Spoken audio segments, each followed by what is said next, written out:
Hey, what's up guys? My name is John. If you've been following this channel for a while, I've been most known for just being a college student, but I've graduated and I'm now a freelance filmmaker and photographer based in the Chicago suburbs. And this video is the very first episode of a brand new series that I'm starting on this channel called Cinemadocs, where I document my whole filmmaking career. This episode is about a hiking short film that I uploaded on this channel called Be Still. If you haven't watched it yet, I'm gonna throw a link in the description and also up here. Is it here? Here? Frick. I don't know which corner it is, but the card will be somewhere up here. Make sure you guys go ahead and watch that, otherwise this video is not gonna make any sense at all.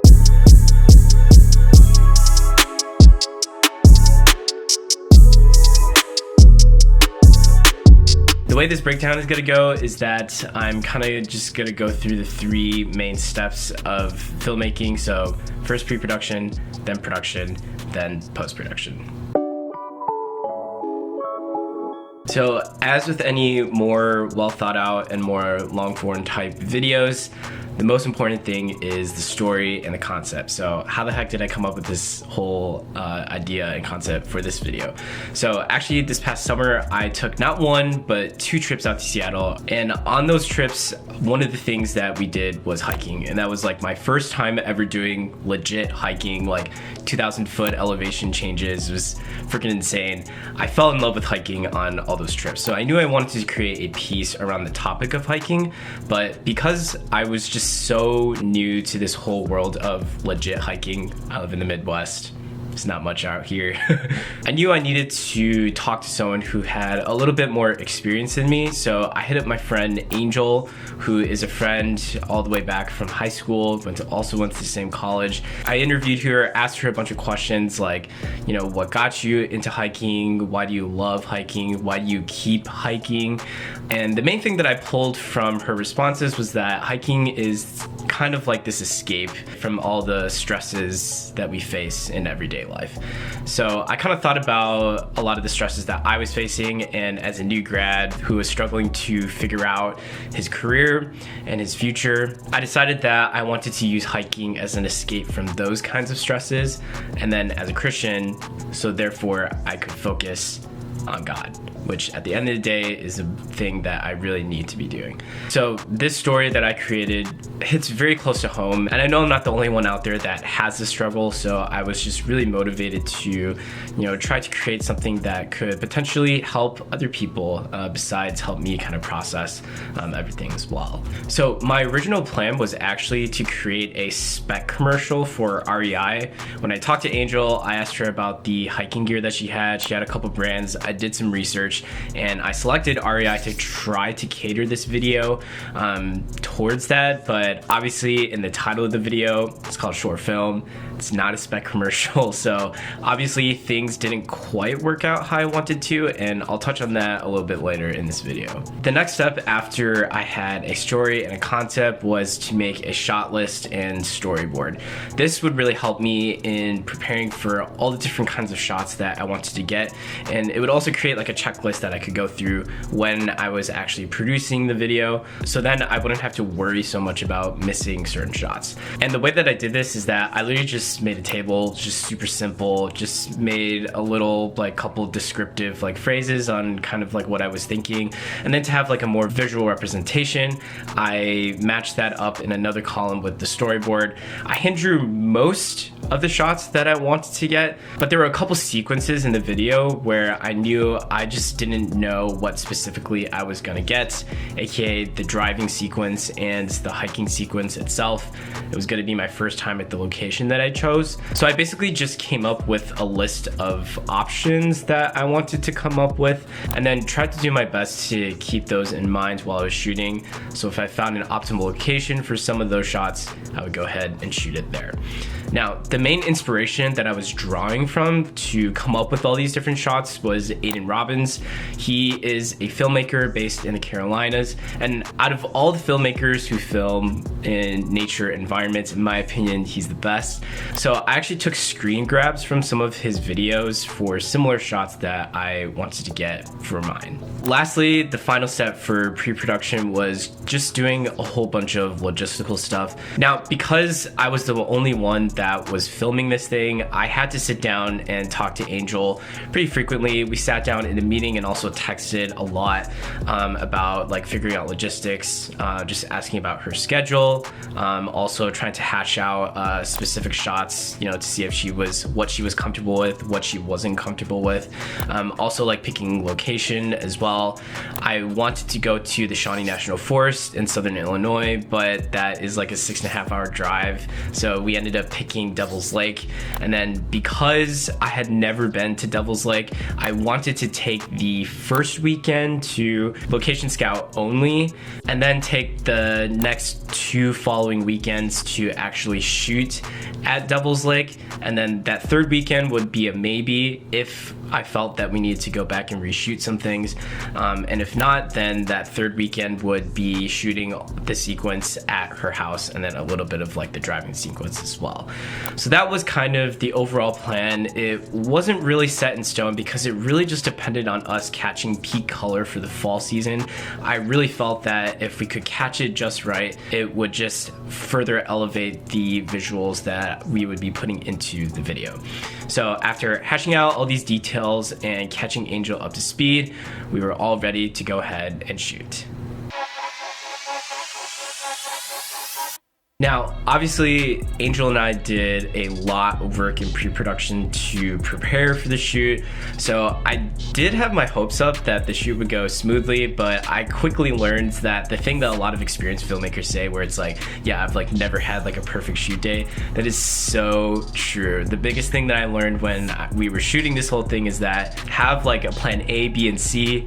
Hope for plan A, but honestly, you really just have to expect plan B and plan C to happen. So let me give you a couple of examples of that. As I mentioned earlier, our plan A was to location scout the first weekend going to Devil's Lake, and then the second weekend going to Devil's Lake, we would shoot.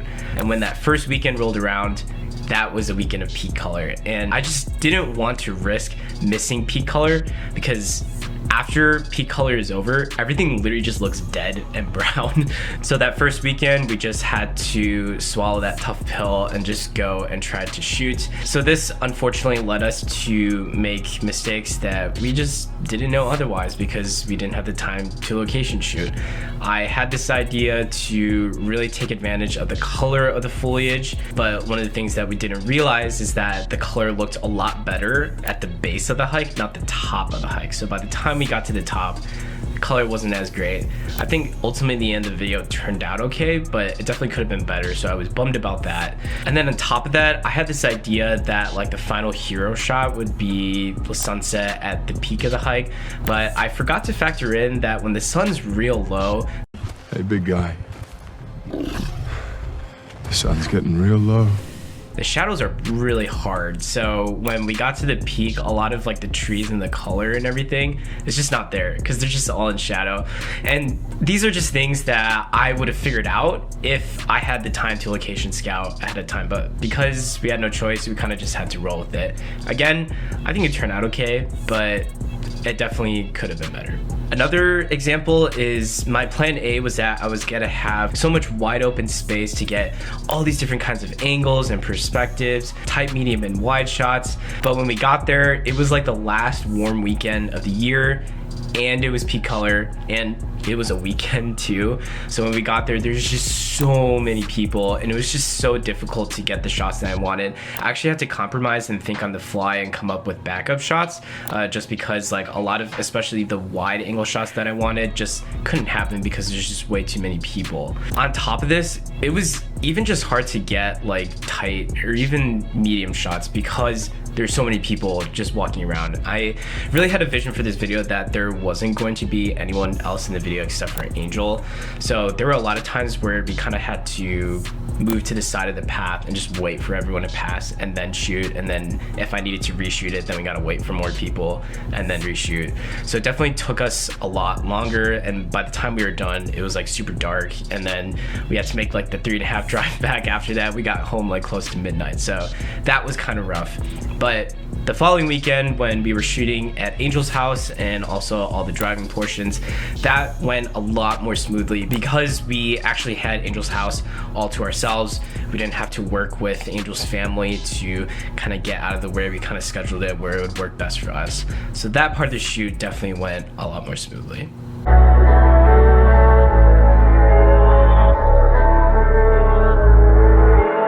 Now moving into post-production, my first step when I'm done shooting is to always take the footage that I've already backed up on my drives. I kind of just organize my project file and try to mirror that from the drive to also the different bins that I set up in my project folder. So all the footage, sound effects, VFX, music, all that stuff will all have a similar folder structure. It just helps me stay organized and is just one less thing to worry about in my workflow. I think especially when videos are made of so many different kinds of elements, it's so important to be organized with your files. Now, when I'm editing a video, I do what I like to call a 4-pass method. So the first pass is literally just a junk cut. The second pass is a rough cut. Third pass is a fine cut, and the fourth pass is a final cut.